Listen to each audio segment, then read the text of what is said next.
If you've ever watched an INTJ lose interest, you already know the strangest part.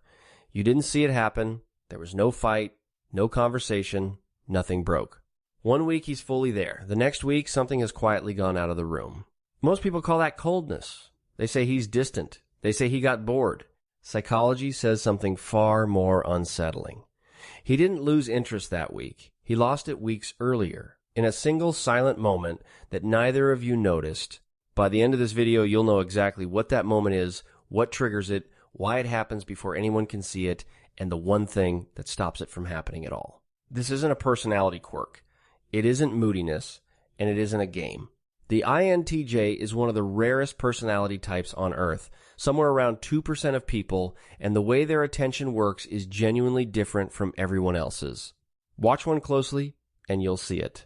He asks a question, listens to the whole answer, and never asks it again.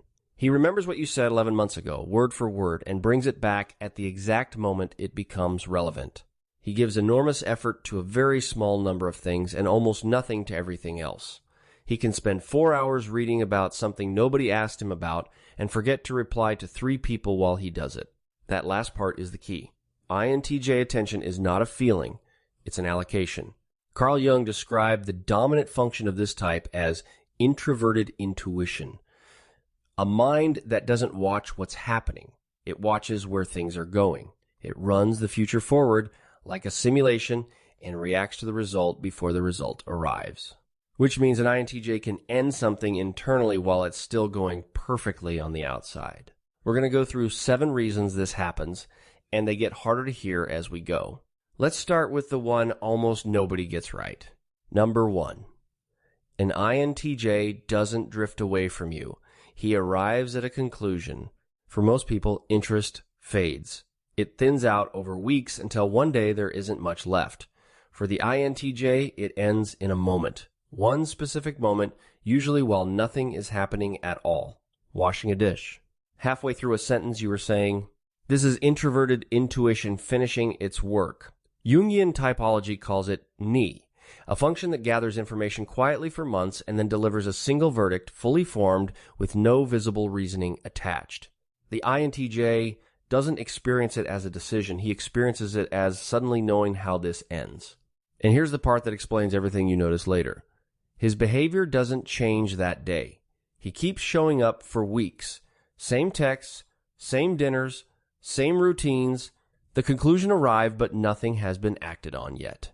So when you finally sense the distance, you're not watching him lose interest.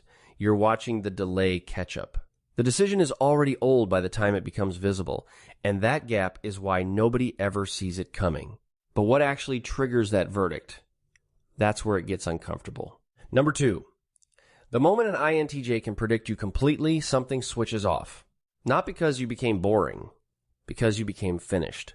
Introverted intuition works by pattern completion.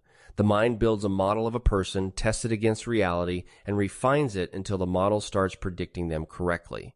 For most types, understanding someone is the reward. For an INTJ, it's the end of the process. Once the model runs without surprises, there is nothing left to compute. Neuroscience backs this up in a very plain way. Dopamine doesn't fire for reward. It fires for prediction error, for the gap between what your brain expected and what actually happened. Close that gap completely, and the chemistry that made someone feel magnetic simply stops being produced. This is why the INTJ who was intensely focused on you in month 2 can seem strangely flat by month 8, with nothing at all having gone wrong.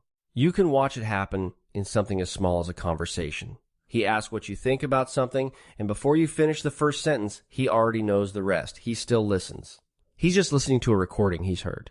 Nothing went wrong, he solved it. And a solved thing doesn't hold attention, it holds a memory. Now this next one is where people go badly wrong, because it sounds like the INTJ just needs constant novelty. He doesn't. Number 3.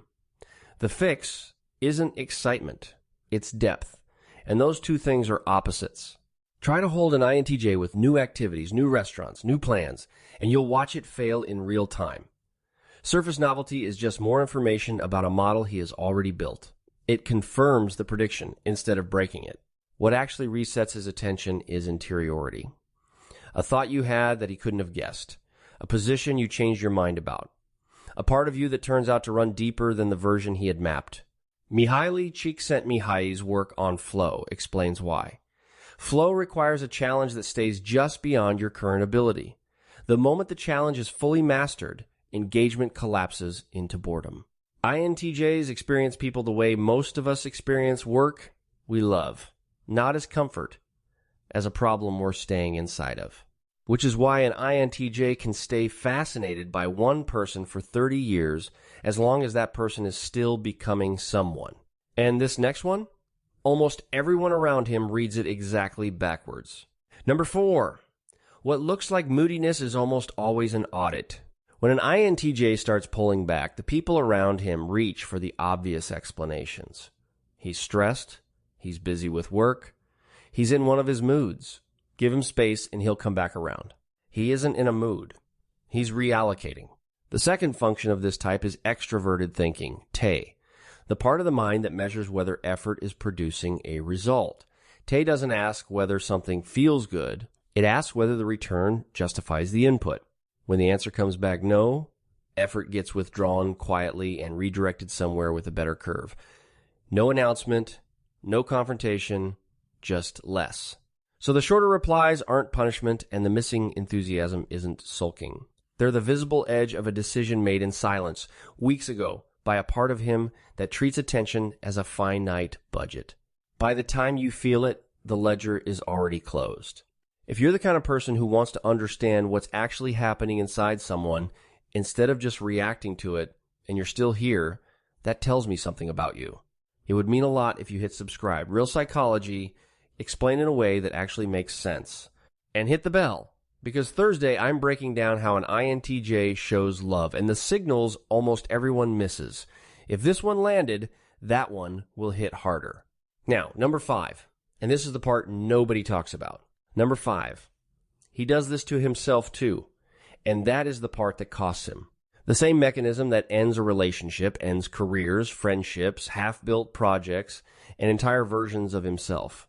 Ask an INTJ what he was obsessed with 3 years ago and watch his face. He can barely remember caring. Psychologists who study identity in intuitive types describe a pattern of serial self-abandonment, a person who reinvents so efficiently that continuity never gets built. The weakest function in this type is introverted feeling, FI, and in the INTJ it stays underdeveloped and mostly silent. FI is the function that would say, "This mattered to me, keep it." It rarely gets a vote, and the door doesn't reopen. Once an INTJ has concluded something, going back feels like arguing with gravity, not stubbornness. He genuinely cannot locate the feeling again, the way you can't make yourself believe something you've already stopped believing. So he carries a quiet fear that most people never hear him say out loud, that one day the mind that turns off will turn off on the person he actually wanted to keep. But this is the root underneath all of it. Number 6, the exit was built early, and it was built for protection. Almost every INTJ has a version of the same story. A child who noticed too much, too accurately, too young. Who saw what the adults were really doing underneath what they were saying. Who cared enormously about a few people and learned somewhere around 8 or 9 that caring that hard is not always returned. Attachment research going back to John Bowlby describes what happens next. A child who experiences unreliable emotional return doesn't stop attaching. He learns to attach with an exit already prepared. Withdraw first, and the loss belongs to you instead of happening to you. Run that for 25 years, and it stops feeling like fear. It feels like discernment, like standards, like knowing he isn't protecting himself from you. He's protecting himself from a room he stood in a very long time ago where he cared more than anyone was going to care back. That is why the loss of interest happens before anyone notices. It was designed that way, to complete before it could be argued with, and to hurt him less than being left would. Which brings us to the last one, and honestly, the most important. Number 7. The same mechanism that ends things is the only reason his commitment means anything at all. An INTJ who stays is not staying out of comfort, obligation, or habit. Those forces have almost no power over this type. If he's still here, it's because the simulation kept running and never returned a flat result. He ran the future forward again and again, and you were still in it. That is a rare kind of chosen, not romantic, verified. Most people are loved by someone who never seriously examined the alternative. You were examined repeatedly by a mind built to find the flaw, and you kept surviving the test, and it tells you exactly what keeps it alive. Not effort, not performance, not becoming easier to be around. What holds an INTJ is being a person who is still under construction, someone with opinions that change, an inner life he doesn't have access to, and a direction of your own that he cannot fully predict. Stay a moving target, and you never get solved. And what never gets solved, this mind never puts down.